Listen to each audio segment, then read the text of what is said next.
Welcome back to Cherry vlogs Kannada. ನಾನು ಸರಸ್ವತಿ. ಎಲ್ಲರೂ ಹೇಗಿದ್ದೀರಾ? ಚೆನ್ನಾಗಿದ್ದೀರಾ? ನಾನು ಕೂಡ ತುಂಬ ಚೆನ್ನಾಗಿದ್ದೀನಿ ಅಂತ ಹೇಳ್ತಾ ಇವತ್ತಿನ ವೀಡಿಯೋನ ಸ್ಟಾರ್ಟ್ ಮಾಡ್ತಾ ಇದ್ದೀನಿ. ವಿಡಿಯೋ ಸ್ಟಾರ್ಟ್ ಮಾಡೋದಕ್ಕೂ ಮುಂಚೆ ಇನ್ನೂ ಯಾರೆಲ್ಲ ನನ್ನ ಚಾನಲ್ನ ಸಬ್ಸ್ಕ್ರೈಬ್ ಮಾಡಿಲ್ಲ, ಪ್ಲೀಸ್ ಸಬ್ಸ್ಕ್ರೈಬ್ ಮಾಡಿ, ಸಪೋರ್ಟ್ ಮಾಡಿ. ಹಾಗೆ ಪಕ್ಕದಲ್ಲಿರೋ ಬೆಲ್ ಐಕನ್ನ ಕ್ಲಿಕ್ ಮಾಡೋದ್ರಿಂದ ನಾನು ಮಾಡೋ ಹೊಸ ವಿಡಿಯೋಗಳ ನೋಟಿಫಿಕೇಷನ್ ಫಸ್ಟ್ ನಿಮಗೆ ಬರುತ್ತೆ ಅಂತ ಹೇಳ್ತಾ ವೀಡಿಯೋನ ಸ್ಕಿಪ್ ಮಾಡಿದೆ, ಕೊನೆಯವರೆಗೂ ನೋಡಿ.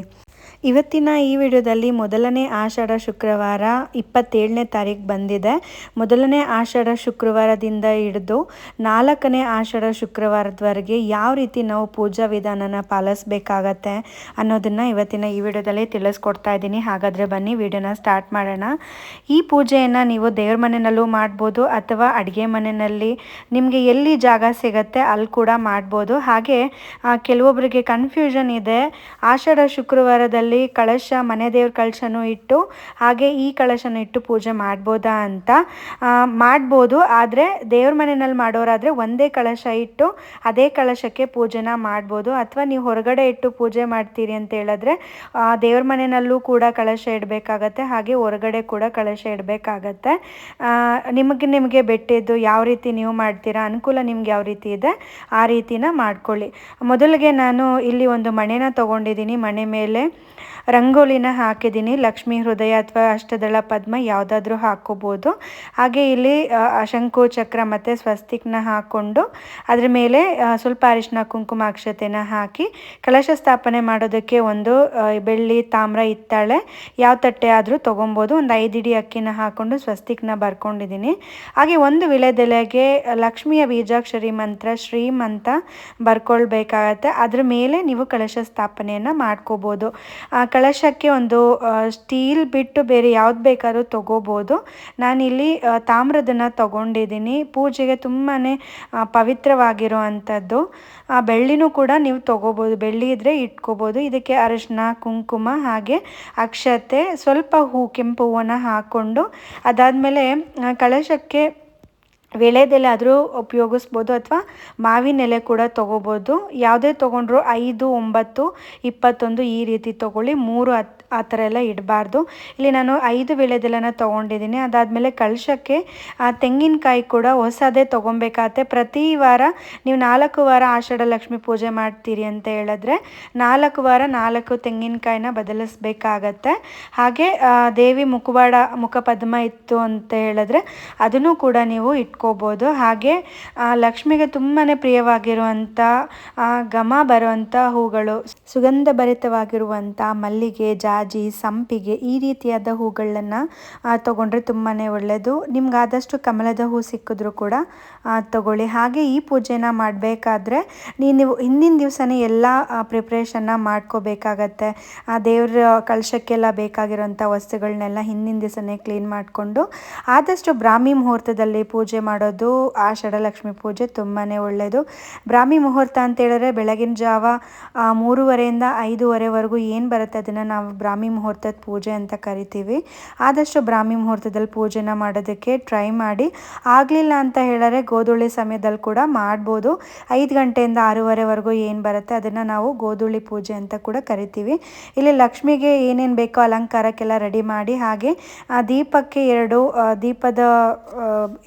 ದೀಪದ ಬತ್ತಿನ ಹಾಕ್ಕೊಂಡು ಆದಷ್ಟು ತುಪ್ಪದ ದೀಪ ಹಚ್ಚೋದು ತುಂಬಾ ಒಳ್ಳೆಯದು. ಹಾಗೆ ಗಣೇಶನ ವಿಗ್ರಹ ಕೂಡ ಇಟ್ಕೊಂಡಿದ್ದೀನಿ. ಹಾಗೆ ಲಕ್ಷ್ಮೀ ವಿಗ್ರಹ ಕೂಡ ಅಷ್ಟೋತ್ತರ ಮಾಡೋದಕ್ಕೆ ಲಕ್ಷ್ಮೀ ವಿಗ್ರಹ ಕೂಡ ಬೇಕಾಗತ್ತೆ. ಹಾಗೆ ತಾಂಬೂಲ ಕೂಡ ದೇವರಿಗೆ ರೆಡಿ ಮಾಡಿ ಇಟ್ಕೊಬೇಕು. ಮಹಾಲಕ್ಷ್ಮಿ ಅಂತ ಹೇಳಿದ್ರೆ ಆದಷ್ಟು ಮಡ್ಲಕ್ಕಿ ಕೂಡ ಕೊಡೋದು ತುಂಬಾ ಒಳ್ಳೆಯದು. ಹಾಗೆ ತಾಂಬೂಲ ಅಂತ ಹೇಳಿದ್ರೆ ವಿಳೆದೆಲೆ, ಅಡಿಕೆ, ಹೂವು ಮತ್ತು ತೆಂಗಿನಕಾಯಿ, ಒಂದು 3 ಥರದ್ದು ಹಣ್ಣು ಈ ರೀತಿಯಾಗಿ ರೆಡಿ ಮಾಡ್ಕೊಳ್ಳಿ. ಹಾಗೆ ನೈವೇದ್ಯಕ್ಕೆ ಹಾಲಿಂದ ಮಾಡಿರುವಂಥ ಹಾಲಿನ ಪಾಯಸ ಆಗಲಿ ಅಥವಾ ಸಜ್ಜಿಗೆ ಈ ರೀತಿಯಾದ ಸಿಹಿ ಖಾದ್ಯಗಳನ್ನ ಕೂಡ ಮಾಡ್ಕೋಬೋದು. ಹೆಸರುಬೇಳೆ ಪಾನಕ, ಕೋಸಂಬರಿ ಈ ರೀತಿಯಾಗೂ ಕೂಡ ಮಾಡ್ಕೋಬೋದು. ಹಾಗೆ ಪೂಜೆಗೆಲ್ಲ ರೆಡಿ ಮಾಡಿ ಇಟ್ಕೊಂಡ್ಮೇಲೆ ದೀಪಾರಾಧನೆಯನ್ನು ಮಾಡ್ಕೋಬೇಕಾಗತ್ತೆ. ಊದ್ಗಡ್ಡಿ ಸಹಾಯದಿಂದನೇ ನೀವು ದೀಪಾರಾಧನೆಯನ್ನು ಮಾಡ್ಕೋಬೇಕು. ಹಾಗೆ ದೇವರಿಗೆ ಪೂಜೆ ಎಲ್ಲ ಆದಮೇಲೆ ಕೆಂಪಾರತಿಯನ್ನು ಮಾಡೋದಕ್ಕೆ ಕೆಂಪಾರತಿಯನ್ನು ಕೂಡ ನಾವು ರೆಡಿ ಮಾಡಿ ಇಟ್ಕೊಳ್ಬೇಕಾಗತ್ತೆ.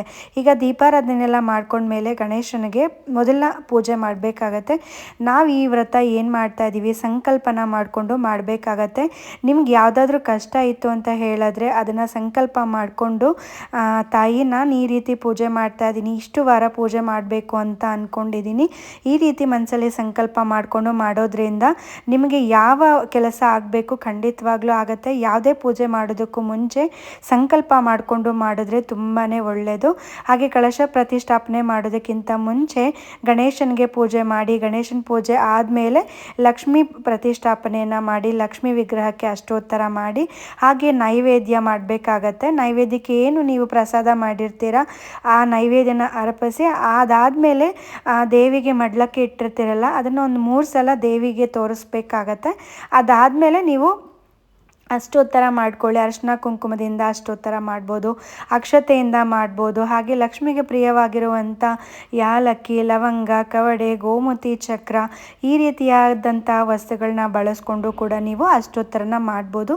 ಕೆಲವೊಬ್ಬರು ಬೆಳ್ಳಿ ಕಮಲದ ಹೂ ಬರುತ್ತೆ ಅದನ್ನು ಕೂಡ ತೊಗೊಂಡಿರ್ತೀರ, ಅದರಲ್ಲೂ ಕೂಡ ಅಷ್ಟೋತ್ತರನ ಮಾಡ್ಬೋದು. ಇದೆಲ್ಲ ಯಾವುದೂ ಇಲ್ಲ ಅಂತ ಹೇಳಿದ್ರೆ ಕುಂಕುಮದಲ್ಲೇ ಅಷ್ಟೋತ್ತರ ಮಾಡೋದು ತುಂಬಾ ಒಳ್ಳೆಯದು. ಅಷ್ಟೋತ್ತರ ಎಲ್ಲ ಆದಮೇಲೆ ತಾಯಿಗೆ ನೈವೇದ್ಯ ಮಾಡಿರೋದನ್ನು ಅರ್ಪಿಸಿ ಮಹಾಮಂಗಳಾರತಿಯನ್ನು ಮಾಡಬೇಕಾಗತ್ತೆ. ಹಾಗೆ ನೀವು ಪೂಜೆ ಎಲ್ಲ ಆದಮೇಲೆ ಒಂದು 3ರಿಂದ 5 ಜನಕ್ಕೆ ಅರಿಶಿನ ಕುಂಕುಮನ ಕೊಟ್ಟು ಅವ್ರ ಕಡೆಯಿಂದ ನೀವು ಆಶೀರ್ವಾದನ ತಗೊಳ್ಳಿ, ಅದು ಕೂಡ ತುಂಬಾ ಒಳ್ಳೆಯದು. ಬೆಳಗ್ಗೆ ಪೂಜೆ ಎಲ್ಲ ಮಾಡ್ಕೊಳ್ಳಿ, ಸಾಯಂಕಾಲ ಕೂಡ ಕೈಕಾಲು ಮುಖ ತೊಳ್ಕೊಂಡು ಪೂಜೆ ಎಲ್ಲ ಮಾಡಿ ಹಾಗೆ ದೇವ್ರಿಗೆ ಮಹಾಮಂಗಳಾರತಿ ನೀವು ನಾರ್ಮಲಾಗಿ ಯಾವ ರೀತಿ ಪೂಜೆ ಎಲ್ಲ ಮಾಡ್ತೀರಾ ಆ ರೀತಿ ಪೂಜೆ ಮಾಡಿ ಮತ್ತು ಇನ್ನೊಂದು ಸಲ ದೇವಿಗೆ ಈ ರೀತಿಯಾಗಿ ಕೆಂಪಾರತಿಯನ್ನು ಮಾಡಿ ಆಮೇಲೆ ಬಂದಿರ್ತವಂಥ ಹೆಣ್ಮಕ್ಳು ಮುತ್ತೈದೆಯರು ಯಾರಿರ್ತಾರೆ ಅವರಿಗೆ ಅರಿಶಿನ ಕುಂಕುಮನ ಕೊಟ್ಟು ಅವ್ರ ಕಡೆಯಿಂದ ಆಶೀರ್ವಾದ ತಗೊಳ್ಳಿ. ಅದಾದಮೇಲೆ ಸಾಯಂಕಾಲ ಎಲ್ಲ ಬಂದು ಹೋದ್ಮೇಲೆ ಕೆಂಪಾರತಿಯನ್ನು ಮಾಡಿ ಕಳಶ ಏನಿರುತ್ತೆ ಅದನ್ನು ನೀವು ಕದಲಿಸಿ ಬೆಳಗ್ಗೆ ಮಾಮೂಲಿ ಕಳಶನೆಲ್ಲ ತೊಳೆದು ಶನಿವಾರ ಬೆಳಗ್ಗೆ ಮತ್ತೆ ನೀವು ಹೊಸ ಕಳಶನ ಇಟ್ಟು ಪೂಜೆನ ಮಾಡ್ಕೋಬೇಕಾಗತ್ತೆ. ಇದೇ ರೀತಿ 4 ವಾರ ಮಾಡುವಂಥದ್ದು. ಇಲ್ಲಿ ಪೂಜಾ ಸಾಮಗ್ರಿಗಳಿಗೆಲ್ಲ ಏನು ಬಳಸಿರ್ತೀರ ವಸ್ತುಗಳನ್ನ ಎಲ್ಲನೂ ಕೂಡ ಮನೆಯವರೇ ಉಪಯೋಗ ಮಾಡ್ಕೋಬೋದು. ಹಾಗೆ ಕಳಶಕ್ಕಿಟ್ಟಿರೋ ಅಕ್ಕಿಯನ್ನು ನೀವು ನೆಕ್ಸ್ಟ್ ವಾರ ಏನು ಪೂಜೆ ಮಾಡ್ತೀರಾ ಆವಾಗ ನೀವು ಪ್ರಸಾದ ರೀತಿಯಲ್ಲಿ ಕೂಡ ಮಾಡ್ಕೋಬೋದು. ಹಾಗೆ ಇಲ್ಲಿ ಮಡ್ಲಕ್ಕಿ ಏನಿಟ್ಟಿರ್ತೀರ ಯಾವುದಾದ್ರೂ ಅಮ್ಮನವರ ದೇವಸ್ಥಾನಕ್ಕೆ ಕೂಡ ತೊಗೊಂಡೋಗಿ ಮಡ್ಲಕ್ಕಿನ ಕೊಡ್ಬೋದು.